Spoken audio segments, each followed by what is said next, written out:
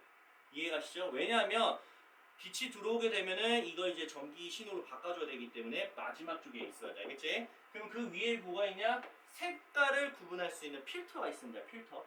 이해갔어요? 필터가 있어요. 필터. 그 위에 뭐가 있냐면 마이크로 렌즈라는 게 있습니다. 자, 마이크로 렌즈가 뭐냐? 빛을 모은다.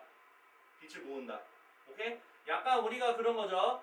빛이 항상 적당히 있는 건 아니잖아. 밤 같은 경우에는 빛이 좀 부족한 상태란 말이야. 그렇다고 해서 색깔을 구분하지 못한다? 그거는 좀 말이 안 되잖아. 니네 카메라 찍었을 때 조금 많이 어둡진 않더라도 좀 어느 정도 어두워도 색깔은 구분해야 될 거 아니야. 카메라가. 무슨 생명도 아니고. 안 그래? 그러려면은 빛을 최대한 모아주는 뭔가가 있어야 되는데 그게 뭐냐면 마이크로 렌즈라고 보시면 돼요. 이게 빛을 모아준다라고 생각하시면 되고, 그 다음에 컬러가 있어야 되니까 그 밑에 색깔 구분하는 분리하는 색 필터가 있습니다.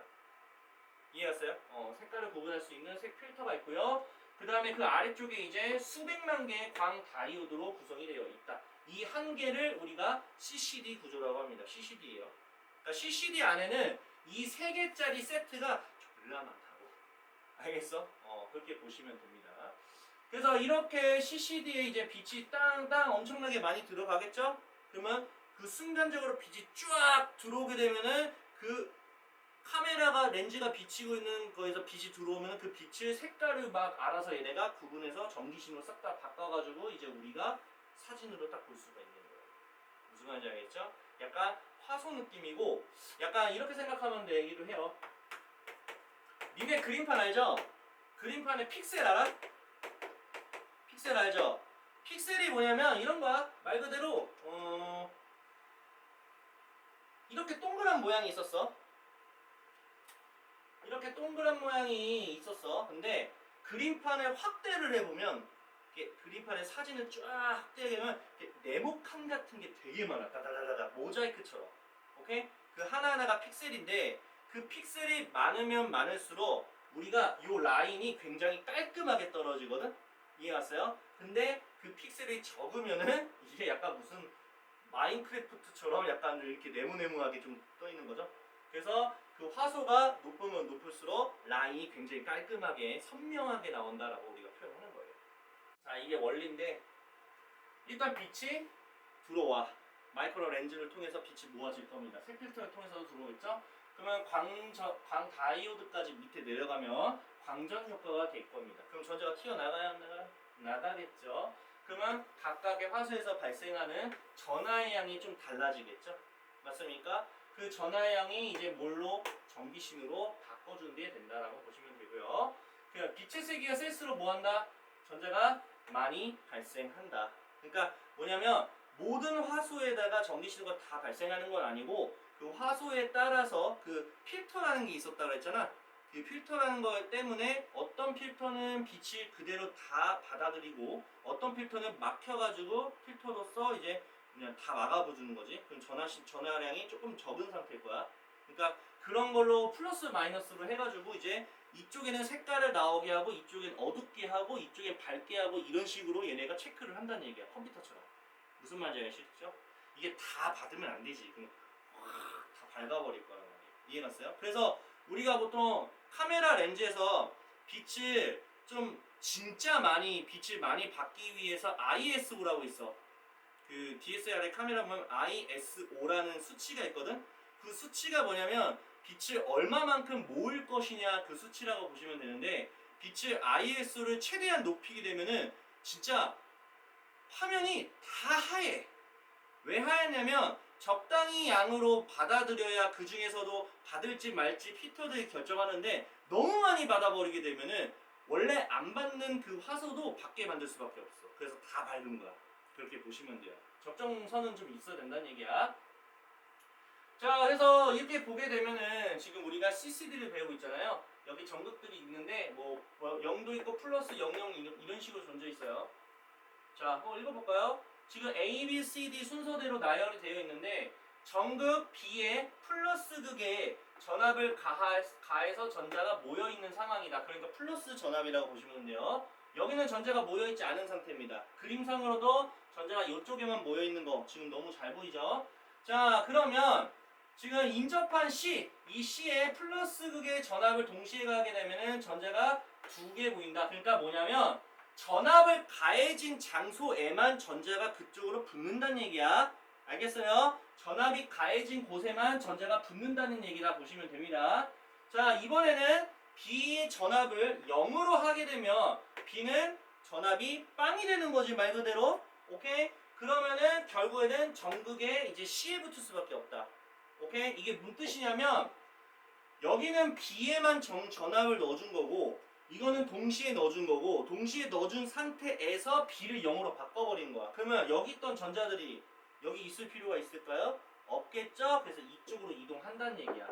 전자가 이런 식으로 마음대로 지들이 이동한다. 이해 갔어요? 이렇게 전자가 이동할 수 있다. 그 정도만 보시면 됩니다. 봐봐. 색필터는 빛의 세기만을 기록할 수밖에 없기 때문에 흑백 영상만 얻을 수 있다. 오케이? 흑백 영상만 얻을 수 있다. 그래서 이게 뭐냐면 색을 구분하기 위해서 그래서 색필터를 넣는 거야. 그러니까 이 지금 첫 번째 줄하고 두 번째 줄은 무슨 말이냐면 색필터가 없을 때는 CCD가 그냥 흑백 영상만 얻을 수 있다고. 이해 갔어요? 오케이? 그렇게 보시면 되고요. 자, 그래서 색을 구분하기 위해 필터를 얹어준 상태에서 우리가 똑같은 짓거리를 하면 됩니다. 자, 빛이 색 필터를 통과하면서 당연히 RGB죠, RGB. 레드, 그린, 블루 이렇게 세 가지 색깔이죠. 색의 뭐 3요소라고 얘기하기도 하고요. 자, 이렇게 해서 세 가지 색으로 빛이 분리된 후 각각의 광, 다이아, 전기실로 바꾼다라는 거예요. 오케이? 그래서 아마 이게 섞어지면은 섞어진 색깔이 또 나오기도 하고 그렇게 보시면 돼요. 지금 어디 보자. 입사하는 빛은 여러 가지 있겠지만 RGB가 기본적으로 하는데 우리가 빨간색 필터를 썼다는 얘기는 빨간색만 통과시킨다는 얘기야. 알겠어요? 이해갔죠? 그 다음에 초록색 필터를 썼다는 얘기는 초록색만 통과시킨다는 얘기고 그 다음 파란색 필터 썼다 그냥 파란색만 통과시킨다는 얘기야. 통과된 것만 색깔이 구분된다 보시면 돼요. 알겠죠? CCD는 거의 카메라 쪽에 많이 있어요. 요즘 만안경도 있고요. 케플러 만안경, 뭐 CCTV, 카메라, 블랙박스, 내시경 카메라, 스캐너, 카메라는 전부 다 있다. 알겠지? 색깔 구분할 수 있는 거 싹 다. 자, 볼게요. 이런 거 외워야 된다. 뉴턴은 입자설 맞고 하이언스는 파동설이 맞다. 이거는 동그라미 해주시고 그 다음에 간섭무늬하고 회절 있지? 간섭무늬와 회절은 같이 세트로 입자설이 아니라 파동설이다. 틀렸고 광전효과도 외우자. 이거는 입자설입니다. 파동설 아닙니다. X. 그 다음에 이거는 진동수하고 관련이 있다. 빛을 방출하려면 전자를 방출하려면 진동수하고 관련성이 있다. 오케이? 자, 3번은 광, 양자, 설이고요. 아인슈타인이 관련성이 있습니다. 그리고 이거는 최소 진동수니까 이 정도는 줘야지 나간다. 문턱 진동수 혹은 한계 진동수. 자, 빛의 본성에 대한 겁니다. 자, 빛은 파동과 입자의 두 가지 성질. 그렇지. 이건 너무나 당연한 얘기인 거고. 자, 빛은 어떤 경우에 파동의 성질을 띠고 또 다른 경우에는 입자 성질을 띈다. 이것도 맞는 얘기고. 자, 그 다음에 빛의 입장성과 파동. 자, 동시는 안 나타나요. 그때도 얘기했었죠? 둘 중에 하나만 나타난다. 때에 따라서. 알겠죠? 자, 그 다음에 이것도 보셔야 되는데 파동성, 입자성 둘 다 가능한지 따질 건데요. 자, 간섭하고 회절은 같이 짝꿍으로 외워주신다. 이거는 파동성입니다. 그래서 니은하고 리을. 입자성으로만 설명할 수 있는 건 이거 광전효과 혼자 있고요. 그 다음에 이것도 세트로 외워주세요. 반사후 굴절은 세트거든요. 얘는 둘 다 가능하다. 알겠죠? 그래서 여기는 기억하고 디귿이 된다. 이건 암기해 주셔야 돼요.